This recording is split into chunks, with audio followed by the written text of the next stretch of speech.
Welcome back to this episode of Quarantine Engineering. And as I promised, we're going to use this $25 toaster oven off Amazon. And you can see here's the boards assembled on their solder paste. And you see the solder paste is dull. Additionally, what I have is I have a silicone or some sort of insulating mat to set the boards on. I don't want to crack the glass.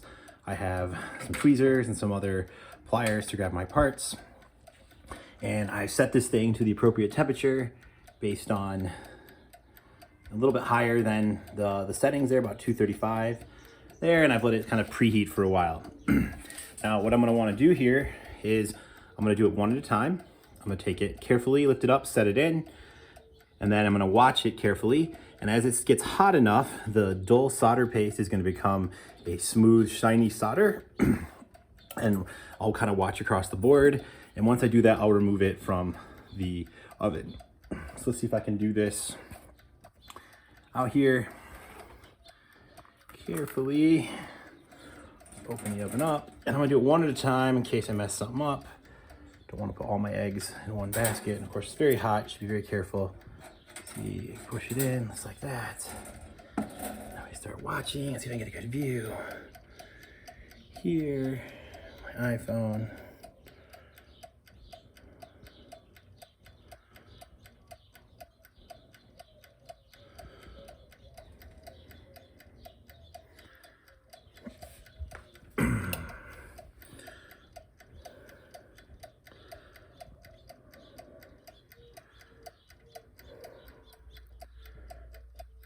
Another place to do this is on a hot plate. It's more convenient and easy. I've also seen some videos on YouTube using like a clothes iron, which I've never tried.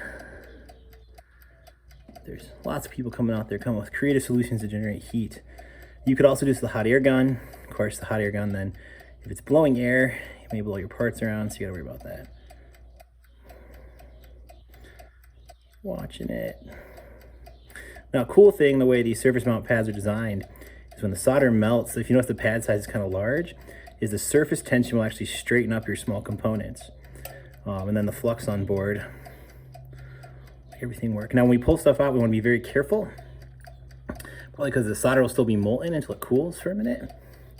So if we jerk things fast, we can move things around. So in your excitement, just kind of be careful. And what I'm gonna do is I'm gonna try to grab right by that UTEP logo, go Miners, when it's ready.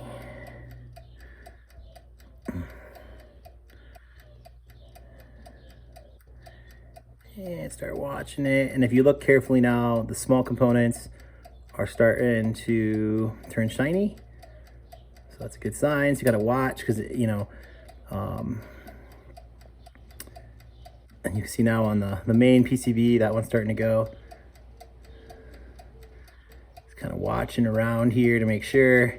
Larger components with larger thermal mass take longer. So just like now the USB containers in the back there, just doing it. At this point, everything's looking pretty good. Give it a couple more seconds here for good measure. Okay, so now if I do this, I should be able to take this out and move this over so I have a place to set my stuff. And, you know, you can't leave it in there indefinitely.